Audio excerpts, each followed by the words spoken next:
आज pastor Joseph Prince के साथ। प्रभु की स्तुति हो। अब मत्ती 11। यीशु ने कहा, सब परिश्रम करने वालों और बोझ से दबे लोगों, मेरे पास आ जाओ। अब वो विश्राम के दिन की बात नहीं कर रहे हैं। वो उस व्यक्ति के बारे में बात कर रहे हैं जिसे विश्राम चाहिए। मेरे पास आ जाओ। किसके पास आ जाओ? मेरे पास। वो ये नहीं कहते हैं कि धर्म के पास आ जाओ। कुछ लोग मसीहियत को धर्म बना लेते हैं। नहीं, वो कहते हैं मेरे पास आ जाओ। ये प्रभु की वास्तविक उपस्थिति है। वो कहते हैं परिश्रम से दबे लोगों, बोझ से दबे लोगों, मेरे पास आ जाओ। जब वो परिश्रम कर रहे थे, वो परमेश्वर को खुश करने के बोझ से दबे हुए थे। व्यवस्था उन पर बोझ बनी थी। कोई उसका पालन नहीं कर सकता था। जी हाँ, कोई भी नहीं कर सकता था। ऑलराइट, कोई भी नहीं। मैं आपको बता रहा हूं, कोई भी नहीं। जो व्यवस्था के लिए लड़ते हैं वो भी नहीं कर सकते हैं। और बाइबल कहती है, जो सब बातों को करने में स्थिर नहीं रहता वो श्रापित है। मैं व्यवस्था का पालन करने की कोशिश कर रहा हूं, पर मैं असफल होता हूं तो परमेश्वर समझेंगे, नहीं नहीं नहीं नहीं, जो स्थिर नहीं रहता है, पुस्तक के हिसाब से जो भी स्थिर नहीं रहा है वो श्रापित है। तो आप व्यवस्था में नहीं रह सकते हैं। तो इसके अधीन रहने के बारे में सोचिए भी मत। धन्यवाद कि आप अनुग्रह के अधीन हैं। तो इसका मतलब यह कि हमारे पास नैतिकता नहीं है? नहीं नहीं, बेशक हमारे पास है। असल में नैतिकता वो है जिसके बारे में आप सोचते भी नहीं है। ये कहलाती है आत्मा का फल। प्रेम, आनंद, शांति, नम्रता, यहां तक कि आत्म नियंत्रण एक फल है। तो यीशु उनके सामने खड़े हुए हैं जो इससे संघर्ष कर रहे हैं, परमेश्वर को खुश करने की कोशिश में दबे हुए हैं, सभी व्यवस्थाओं के बोझ तले दबे हैं। यहां तक कि वो मनुष्य के द्वारा बनाई गई व्यवस्था से भी दबे हुए हैं। और यीशु कहते हैं मेरे पास आओ और मैं तुम्हें विश्राम दूंगा। तो ये दिया गया विश्राम है, राइट? अब ये विश्राम हमारे पास आता है। पहला विश्राम तब आता है जब हम प्रभु को ग्रहण करते हैं। हम प्रभु के पास आते हैं, हम ग्रहण करते हैं विश्राम हमारे अंतःकरण में। तो जब यीशु क्रूस पर मरे तो बस हमारे भविष्य के पापों के लिए नहीं मरे। क्यों? क्योंकि परमेश्वर रहते हैं कालातीत में और कोई समय नहीं है। और क्रूस पर जो उन्होंने किया है वो समय से बाहर है, क्योंकि उन्होंने समय की रचना की है। समय का कोई आदि और अंत नहीं है। इसलिए वो कहते हैं कि मैं ही पहला हूं और अंतिम भी हूं। आमीन। तो क्रूस और यीशु के कार्य समय से बाहर हैं। वो समय से बाहर है। वो हमारे लिए ऐसे मरे जैसे वो हमारे लिए अभी मरे हैं। मैं हमेशा लोगों को प्रोत्साहित करता हूं कि जब आप कम्युनियन लेते हैं तो हमेशा उसके बारे में सचेत रहें, उनकी मृत्यु की ताजगी के बारे में। ओके? तो आपके पाप, आप सोचते हैं कि ठीक है, मैंने 1973 से पाप किया है, जब से मैंने जन्म लिया है, और जो भी है उन्होंने मेरे अतीत के सभी पाप क्षमा कर दिए हैं। नहीं दोस्त, परमेश्वर ने आपके पूरे भविष्य को देखा है। जब यीशु क्रूस पर मरे तो उन्होंने आपके सारे पाप ले लिए और इन्हें यीशु मसीह पर डाल दिया। तो आपके सारे पाप क्षमा हो चुके हैं। अब कुछ लोग डरते हैं, कहते हैं कि ऐसा कहने वाले पैदा होंगे जो कहेंगे कि मैं जाकर पाप कर सकता हूं। ऐसा नहीं है, बल्कि जब वो ये सच्चाई सुनते हैं तो वो यीशु के प्रेम में पड़ जाते हैं। यीशु स्वयं कहते हैं, जब लोग जानते हैं कि उनके पाप कहां हैं, कहां उन्हें सबसे ज्यादा क्षमा मिलती है, तो वो उनसे और अधिक प्रेम करते हैं। और जब आप उन्हें बहुत अधिक प्रेम करते हैं तो आप पाप नहीं करते हैं। आमीन। और कब से आप पाप करना बंद करते हैं? अपने प्रयास से। हमें उद्धारकर्ता नहीं चाहिए। आमीन। ये एक प्रभाव है जो सबसे बड़ी आज्ञा है। प्रेम व्यवस्था को पूरा करना है। हम प्रेम करते हैं क्योंकि पहले उन्होंने हमसे प्रेम किया। क्या मुझे अच्छी मिल सकती है दोस्तों? आमीन। क्या आप एक मकसद भरा जीवन जीना चाहते हैं? एक ऐसा जीवन उस नियति को पूरा करने के लिए जिसके लिए आपको बुलाया गया है? या सिर्फ पैसा कमाना चाहते हैं? मैं सिर्फ पैसा कमाऊंगा, मुझे फर्क नहीं पड़ता कि मेरा स्वास्थ्य अच्छा है या नहीं है, मैं बस पैसे कमाऊंगा। नींद नहीं आती, कोई बात नहीं है, मैं पैसे कमाऊंगा। पैसा, पैसा। या मैं बस आनंद के लिए जीऊंगा, आनंद के लिए, आनंद के लिए। इस मुद्दे पर मैंने पहले सजा किया था। अब एक बीमारी है जो शारीरिक नहीं बल्कि वो मानसिक है। इसे कहते हैं एहेडोनिया, जो वास्तव में कुछ भी आता है उसे नकारने का साधन है। एहेडोनिया है आनंद, राइट? एहेडोनिया का मतलब है अब आपको आनंद नहीं मिल सकता है। आप इसे हर समय तब तक करते रहते हैं जब तक कि कोई और आनंद ना हो। आमीन। चलो भी चर्च। तो अब अंतःकरण के लिए पहला विश्राम, क्योंकि विवेक आपकी मानवीय आत्मा का कार्य है, यह आपकी आत्मा के लिए विश्राम है। नंबर 2, वो आगे कहते हैं, मेरा जुआ अपने ऊपर उठा लो और मुझसे सीखो, क्योंकि मैं नम्र और मन में दीन हूं और तुम अपने मन में विश्राम पाओगे। तो पहला वाला हमारा वरदान है। कहिए, विश्राम दिया गया है। वो कहां के लिए है? अंतःकरण के लिए है, जहां आपके सभी पाप हैं, राइट? एक बार जब आप जान जाते हैं कि आपके पाप क्षमा हो गए हैं तो आपके मन पर वो पाप का ऋण नहीं है। कई लोगों के मनों में पाप का ऋण होता है, इसलिए वो परमेश्वर के साथ समय नहीं बिताना चाहते हैं। वो परमेश्वर के साथ होने का आनंद नहीं ले पाते हैं क्योंकि उन्हें लगता है कि परमेश्वर का ध्यान उनके पाप पर है। ये उन्हें मिली गलत शिक्षा की वजह से है। राइट? अब ये सच है, अगर आप मसीह के बिना हैं तो हाँ, आपका पाप प्रमुख हो जाता है। और एक बार जब आप क्षमा कर दिए जाते हैं, परमेश्वर कहते हैं कि वो क्षमा करते हैं, बल्कि वो कहते हैं कि मैं आपके पापों को फिर से स्मरण ना करूंगा नई वाचा में, उस वजह से जो यीशु ने किया उस क्रूस पर। तो पाप के प्रति सचेत होना गलत है जब वो कहते हैं कि उन्होंने हमें माफ कर दिया है और एक तरह से उन्होंने मार्ग को अवरुद्ध कर दिया है, एक तरह से, आमीन, आपके और उनके बीच। तो ये गलत है। अगर मैंने आपका कर्ज चुका दिया है और आप फिर भी मेरे पास आते हैं, दिखावा करते हो जैसे कि आप मुझे परेशान कर रहे हैं, तो ये पसंद नहीं आएगा। मतलब आप उसका जश्न नहीं मनाते हैं जो मैंने किया है। मैं आपसे प्रेम करता हूं, राइट? तो पाप का कर्ज वो है जो मानवता को परमेश्वर से दूर कर रहा है। पर हम सबके लिए खुशखबरी यह है कि हमारे पाप क्षमा कर दिए गए हैं। हमने अपने स्वर्गीय पिता को लिखा है, आमीन। हमारा जीवन व्यर्थता का जीवन नहीं है, ये आनंद का जीवन है, परम शांति का जीवन है, आमीन। परम पवित्रता का जीवन है, हालेलुया। आपका धन्यवाद यीशु, आमीन। तो दूसरा विश्राम, आपके विवेक, आपके आत्मा के विश्राम के बाद अगला वाला है आपके प्राण के लिए विश्राम। प्राण आपका वो हिस्सा है जो कि भावनात्मक है, आपका वो भाग है जो आत्मिक है, और ये वो भाग है जहां हम जीवित रहते हैं। हम में से बहुत से नए सिरे से जन्म लेने के बाद, आप में से बहुत से लोग उद्धार पाते हैं, लेकिन आपकी आत्मा में एक लड़ाई है, जैसा कि पास्टर लॉरेंस साझा कर रहे थे। मुझे नहीं पता कि ड्राइविंग के बारे में इतना साझा क्यों करते हैं, शायद अपने साथी पास्टर की तरह जिसके साथ वो समय बिताते हैं। पर ड्राइविंग एक क्षेत्र है जहां आप देख सकते हैं कि आपके प्राण के लिए आपके पास विश्राम है या नहीं। और पता है इसके साथ आखिर समस्या क्या है?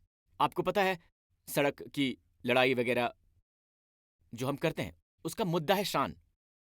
ये एक भाव है दावेदारी का। तो आपके पास है सड़क पर लड़ाई, कारों की लड़ाई, राइट? कई बार कारों और साइकिल चालकों की। और कुछ साइकिल चालक दावेदारी का भाव रखते हैं, अगर मैं सवारी करता हूं तो आप इंतजार कीजिए।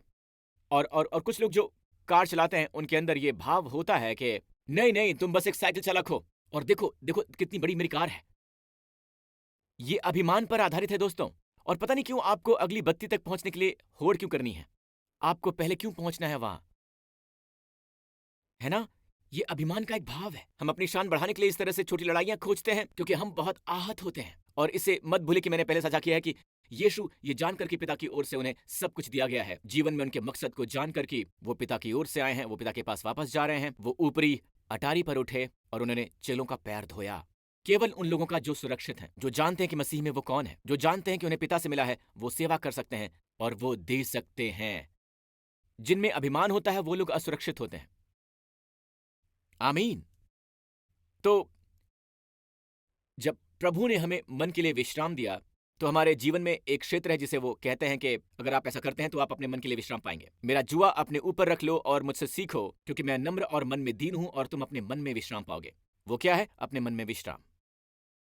आपके मनों के लिए विश्राम आपका भावनात्मक मानसिक हिस्सा है। पर गौर कीजिए इसमें क्या लिखा है, मुझसे सीखो क्योंकि मैं नम्र और मन में दीन हूं।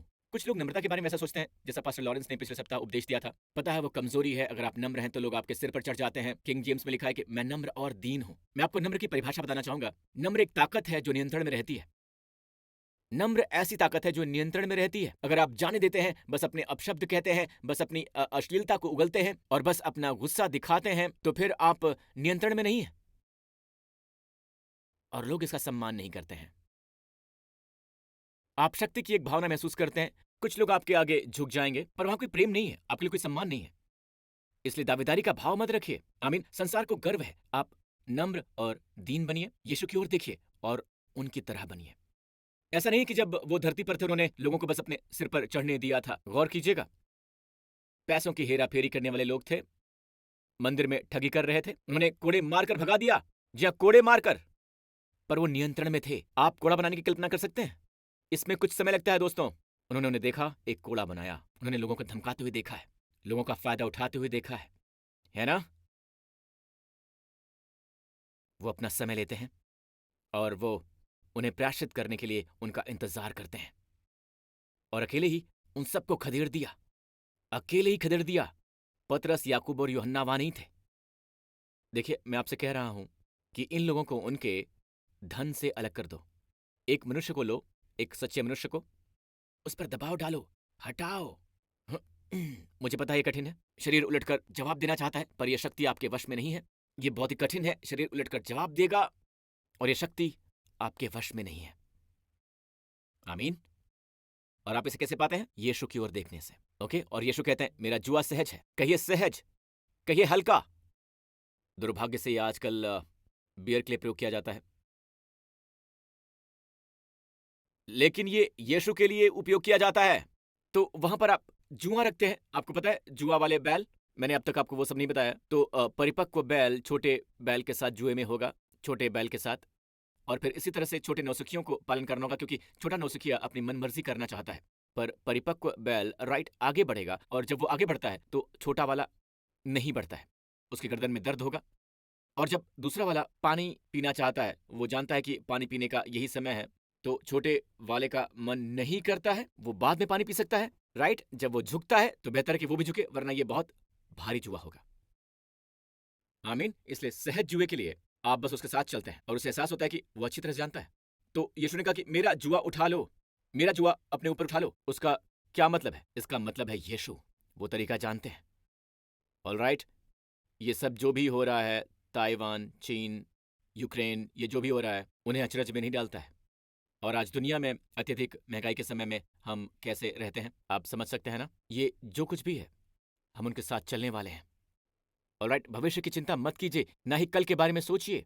आप योजना बना सकते हैं, पर इस वजह से आप चिंतित हो सकते हैं। बस अगली बात कीजिए जो करने के लिए वो आपसे कहते हैं, बस उनके साथ चलिए। और पास्टर्स और लीडर्स, मेरी बात सुनिए।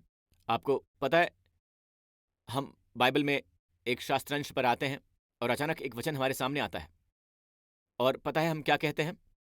और इसी तरह से आप एक उपदेश पाते हैं, ओके, प्रचार करने के लिए, आपकी अगली यात्रा के लिए।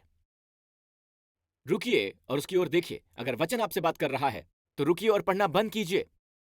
उसकी ओर देखिए, उससे बात कीजिए, उसे लिख लीजिए। उसकी ओर देखिए, उससे आपसे बात करने दीजिए, उससे बात कीजिए, उससे आपसे बात करने दीजिए। प्रश्न पूछिए। पवित्र आत्मा आपको कुछ दिखा रहा है। अक्सर लोग कहेंगे कि अगली बार मैं इस पर वापस आऊंगा, मैं इसे याद रखूंगा, इसे भूलना मुश्किल है, ये बहुत प्रकाश देने वाला है। जब आप अगले दिन इस पर आते हैं, ये बिल्कुल वैसा नहीं है। ये वैसा नहीं होता है।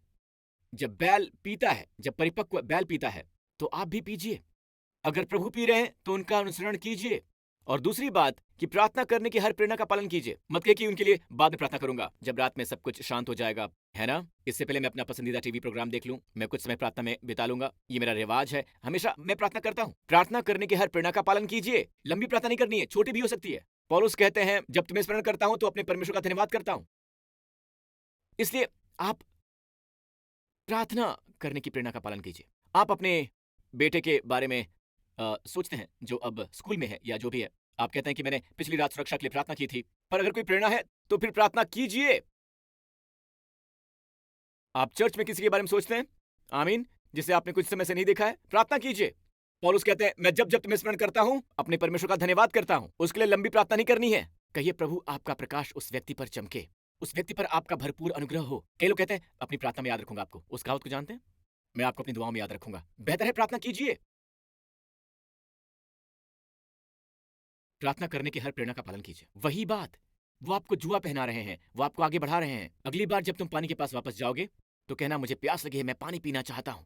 ये ऐसा है जैसे ये बहुत ताजा नहीं है, ये बहुत प्रकाशमान नहीं है। लिख लीजिए। अगर कुछ आपसे टकराता है तो उसे लिख लीजिए। इस उपदेश के दरमियान परमेश्वर आपसे बात कर रहे हैं, मैं जो कुछ कहता हूं उसे लिख लीजिए। मुझे वो सब याद है, मुझे सब याद है। तुम यहां से जाओ, बाइबल में लिखा है शैतान तुरंत आता है, बस तुरंत ही। मैं अपने बेटे से बस यही बता रहा था, तुरंत पर गौर करो। जो छीनने के लिए शब्द है, क्यों? वो भयभीत है, ये जड़ जमा लेता है, और जैसे ये जमाता है, पास्टर लॉरेंस ने हमें बताया, रूट लाइफ के बाद इसे निकालना मुश्किल होता है। तो वो इसे किसी भी समय नहीं कर सकते हैं, उन्हें निकालना होगा। तो एक बात अच्छी तरह से अमल करना है, लिखिए। ओके, टाइप कीजिए, आप जो भी करना चाहते हैं, आमीन, लिख लीजिए। मेरे पास मेरी व्हाइट मार्जिन बाइबल है, वो प्रकाश है कि परमेश्वर मुझसे बात करते हैं। मैं उसके सारे उपदेश लिख लेता हूं, और ये बहुत अद्भुत है। आमीन। कमेंट्री के लिए मत भागिए। प्रभु में उनका अपना अपना समय और मौसम था। प्रभु में। आमीन। अभी के मौसम के लिए अभी एक वचन है और दुनिया भी अलग है। आमीन। अपने आप को एक मौका दीजिए। पास्टर्स, लीडर्स, वो सुनिए जो परमेश्वर आपसे कह रहे हैं। पुलपिट में आप हैं, परमेश्वर आपसे बात करेंगे, आपकी खातिर नहीं, लोगों की खातिर। आमीन। आप मुझे समझ पा रहे हैं? अब जल्दी से मैं आपको कुछ सिखाऊंगा। क्या आप तैयार हैं इसके लिए? पास्टर लॉरेंस ने पिछले सप्ताह इसका उल्लेख किया था। उन्होंने जकरिया की भविष्यवाणी के बारे में कहा था, राइट? अब 68 से जकरिया की इस भविष्यवाणी को देखिए। क्या यह 68 है? 68। प्रभु इज़राइल का परमेश्वर धन्य हो कि उसने अपने लोगों पर दृष्टि की। जी हाँ, दृष्टि की, दर्शन दिया, ओके, और उद्धार का सींग निकाला। कहिए उद्धार, जैसे उसने अपने पवित्र भविष्यवक्ताओं के द्वारा कहा था। नीचे आइए। हमारे शत्रुओं के हाथ से हमारा उद्धार किया गया है। कहिए शत्रुओं। ऑलराइट। हमारे बाप दादों पर दया करके, याद है ना? अपनी पवित्र वाचा का स्मरण करके। कहिए वाचा। कहिए शपथ। शपथ भी यहां वाचा है। नीचे आइए, अगला वचन कि वो हमें देगा, हमें अपने शत्रुओं के साथ छुटकारा देगा।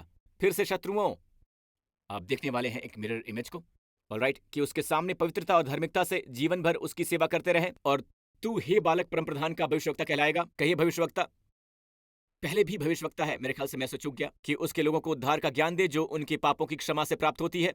याद है पिछले सप्ताह? एक बार फिर से उद्धार आप देख सकते हैं इसे। और फिर वो किससे शुरू करता है? यीशु के आने से, हमारे परमेश्वर की दयालुता के साथ, जिससे दिन निकलता है, सूर्योदय होता है, स्वर्ग से वो हमारे पास आया है। अब एक मिरर इमेज है। कोई ऐसी भविष्यवाणी कैसे कर सकता है? और इसे पूरी तरह से दिखाने के लिए पवित्र शास्त्र प्रेरित करता है। ऑलराइट, मैं ये दिखाने वाला हूं। इसकी ओर देखिए। यीशु का आना। प्रभु धन्य हो, वचन दर वचन, ओके। वचन 68 से लेकर वचन 78 तक। यीशु का आना, प्रभु का धन्य हो, वो अपने लोगों के पास आया। क्या आपने इसे देखा? ये नीचे दिए गए ए से मेल खाता है। अंतिम वचन, जिसके कारण हम पर ऊपर से भोर का प्रकाश होगा। तो ए और ए, क्या आप देख रहे हैं इसे? ठीक है, ये एक सुंदर क्रम है हमारे प्रभु यीशु की तरह, है ना? वो पुस्तक, यहां तक कि वो पुस्तक भी जिसे उन्होंने लिखा, उसमें भी ये सुंदरता है। आमीन। उन्होंने उद्धार का सींग निकाला। अब देखिए अगला वचन, उन्होंने उद्धार का सींग निकाला। और अगला यहां बी बी बी, उसके लोगों को उद्धार का ज्ञान देने के लिए। आपने देखा उसे? ऑलराइट, अगला वचन किसके बारे में बात करता है?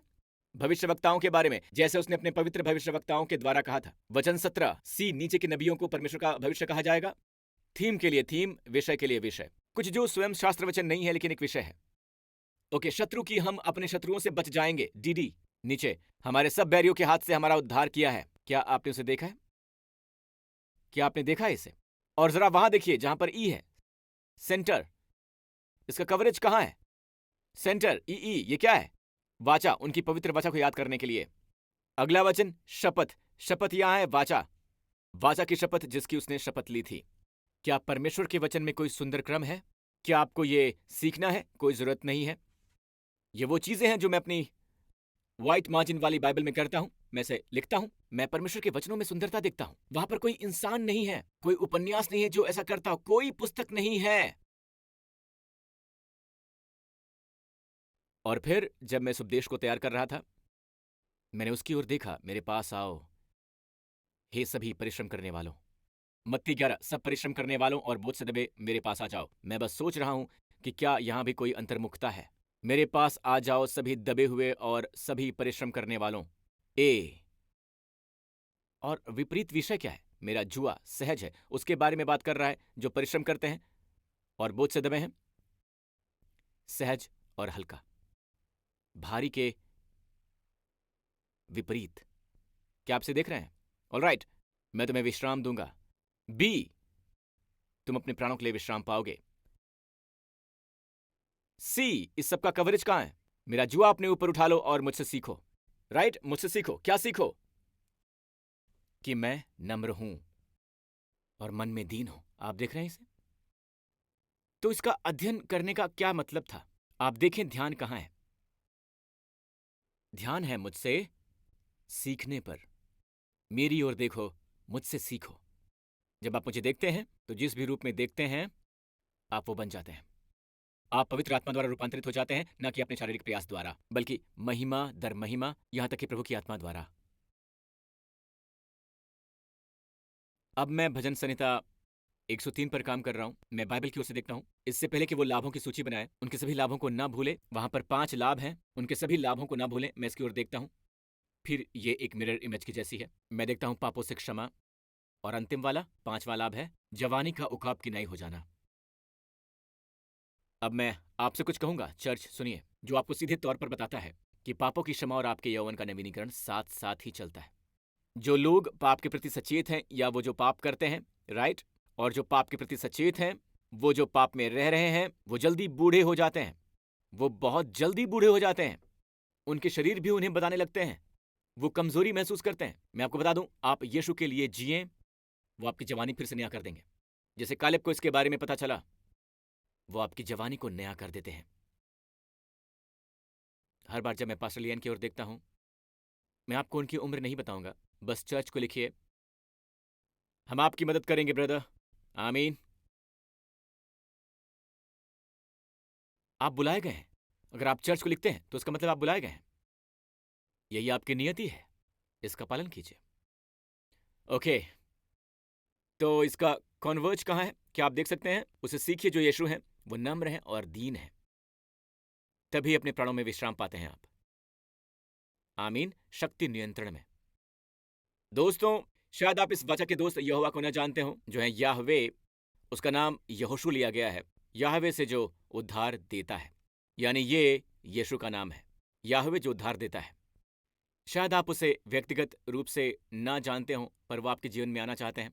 और अभी अभी आपने जो उनके बारे में सुना है, सबसे जरूरी चीज जो आपको जाननी है वो ये है कि नाम यीशु, ये अद्भुत, सुंदर और पूरी तरह से महिमामयी है। कुल मिलाकर सबसे प्यारे यीशु उस क्रूस पर मरे आपके लिए। उनसे उनके जीवन को कोई भी नहीं ले सकता है। उन्होंने अपना बलिदान चुना ताकि आप अनंत जीवन पा सकें, हमेशा के लिए आप जीवन पा सकें, हमेशा के लिए जीवन पा सकें।